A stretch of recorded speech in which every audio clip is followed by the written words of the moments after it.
Hello everyone, it's me or Ishan. Welcome back to another blog. তো আমি আজকে যাচ্ছি একটা জায়গায়, আর সেটা কোথায় তোমরা ব্লগে থাকলে নিশ্চয়ই জানতে পারবে। আর সব থেকে বড় কথা, আজকে আমার একটা খুবই স্পেশাল ডে, সেটা আমি তোমাদেরকে ঠিক টাইম আসলে শেয়ার করব। তো তোমরা আমার ব্লগে থেকো আর দেখো আমি কোথায় যাচ্ছি। তো আমি এখন চলে এসেছি মেট্রো স্টেশন, আর আমি এখন ইউপিআই ট্রানজ্যাকশানের লাইনেতে দাঁড়িয়ে রয়েছি। ইউনো হোয়াট গাইস, আজকে ইউপিআই ট্রানজ্যাকশানের মেশিনটা এত বেশি প্রবলেম করছিল, আমাকে আবার ক্যাশের লাইনে আসতে হলো। দেন ফাইনালি আমি স্প্ল্যানেডের টিকিট কাটলাম, আর স্প্ল্যানেড থেকে আমাকে আবার মেট্রো এক্সচেঞ্জ করতে হবে। তো যাই হোক, এখানে তো আমি ইউপিআই করতে পারলাম না, স্প্ল্যানেড থেকে আবার ইউপিআই করে আমাকে যেতে হবে আমার ডেস্টিনেশনে। অ্যান্ড আমি এতটা বেশি এক্সাইটেড ছিলাম, আমি বসে বসে ভাবছিলাম যে আমি কখন পৌঁছাবো। তো ফাইনালি আমি স্প্ল্যানেডে চলে এসেছি, অ্যান্ড দেন তারপরে আমি স্প্ল্যানেড থেকে একটা মেট্রো এক্সচেঞ্জ করে নিয়েছি। আমি জানতে পারলাম যে স্প্ল্যানেড ডেও আজকে ইউপিআই হচ্ছে না, কজ এখানেতে অনলাইন টেকনিক্যাল ইস্যু কিছু প্রবলেম হচ্ছে। তো আমি একটা দাদার থেকে হেল্প চাইলাম, লিটারালি আমি ওনাকে অনলাইন করলাম, উনি আমাকে ক্যাশ দিল। যদি উনি না থাকতো হয়তো আমি যেতেই পারতাম না আমার ডেস্টিনেশনে। থ্যাংক ইউ দাদা। তো আমি চলে এসেছি নেতাজি মিন্স কুদঘাট। আর কুদঘাট বলতে মনে পড়লো আমি এখন কোথায় যাচ্ছি, তোমরা হয়তো বুঝতে পারছো একটু। তো স্টে টিউন, কোথাও যেও না। ওকে, তো আমি এখন রিক্সা থেকে নেমে গেছি আর তোমাদের সাথে শেয়ার করব যে আমি কোথায় আসার জন্য এতটা স্ট্রাগল করলাম। ওকে গাইস, এটা হলো 41 পল্লী, আর এই প্যান্ডেলটাতে এত সুন্দর থিম হয়েছিল যে আমি পরে আসতে পারবো কি পারবো না, I really don't know. That's why আমি ভাবলাম যে এখনই আমি ভিজিট করে নিই, কজ পঞ্চমী থেকে ভীষণ ভিড় হয়ে যাবে এখানে, কারণ এখানের থিমটা এত সুন্দর করেছে। ভিড় তো হবেই হবে, আই মিন প্রত্যেক বছরেই, হয়তো এই বছর কেন হবে না। আমি যেহেতু এই প্যান্ডেলে ভিজিট করলাম, তাহলে তোমরাও একটু এক্সপ্লোর করো আর একবার হলেও এখানেতে ভিজিট করো। আমি তো তোমাদেরকে বলবো যে পঞ্চমীর আগে চলে আসো, কারণ পঞ্চমী থেকে ভীষণ ভিড় হয়ে যাবে। তো যাই হোক, আমার সাথে সাথে তোমরাও এই প্যান্ডেলটা একটু এক্সপ্লোর করো।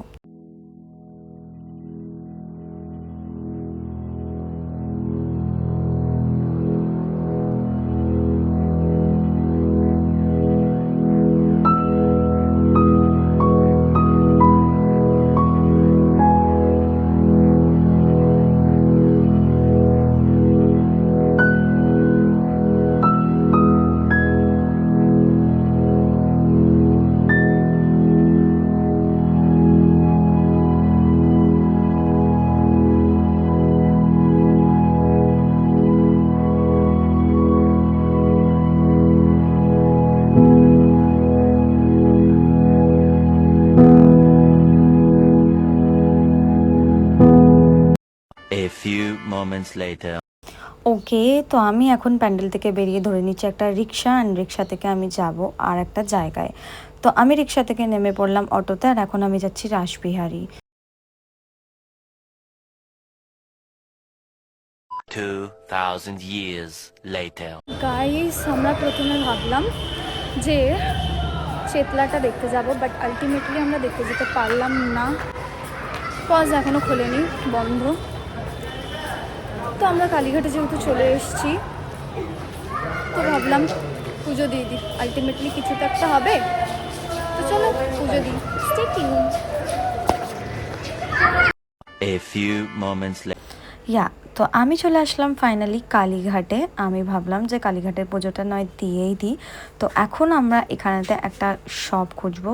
শপ মিন্স ওই পণ্ডিত মশাই যেখানে থাকে ওনাকে নিয়ে অ্যাজ ইউজুয়াল যেমন ভেতরেতে যেতে হয়, পুজো দিতে হয়। তো চলো যাওয়া যাক পুজো দিতে। ইউনো হোয়াট গাইস, পণ্ডিত মশাইটা এত সুইট ছিল। উনি লিটারেলি আমাকে আস্ক করছিল যে তুমি কি ভিডিও বানাচ্ছ? তো আমি বললাম হ্যাঁ। তো উনি আমাকে তখন বললেন যে হ্যাঁ করতে পারো, কোনো প্রবলেম নেই, এখানে অনেকজন ভিডিও করে। এই কথাটা শুনবার পরে আমি একটু রিলিফ হলাম, কারণ আমার ভিডিও বানাতে ভীষণ অকওয়ার্ড লাগছিল। তারপরে আমি পুজো দিয়ে বেরিয়ে পড়লাম। যাই হোক, অ্যাটলিস্ট কালী মায়ের পুজোটা তো দিতে পারলাম আমি।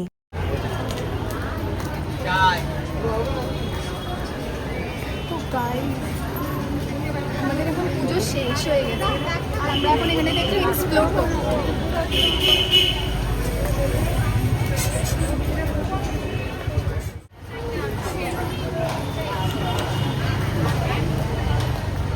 দুর্গা পুজোতে আর বৃষ্টি হবে না, এটা কখনো হয় নাকি? বাবা যাই হোক, আমার ঘুরবার সময় বৃষ্টিটা হয়নি, আমি ধন্য। One eternity later. So yeah, ভিডিওটা যদি ভালো লেগে থাকে তাহলে লাইক, কমেন্ট, শেয়ার, সাবস্ক্রাইব নিশ্চয়ই করো। আর প্যান্ডেলটাতে একবার হলেও ভিজিট করো। দেখা হবে আবার পরের ব্লগে। টাটা।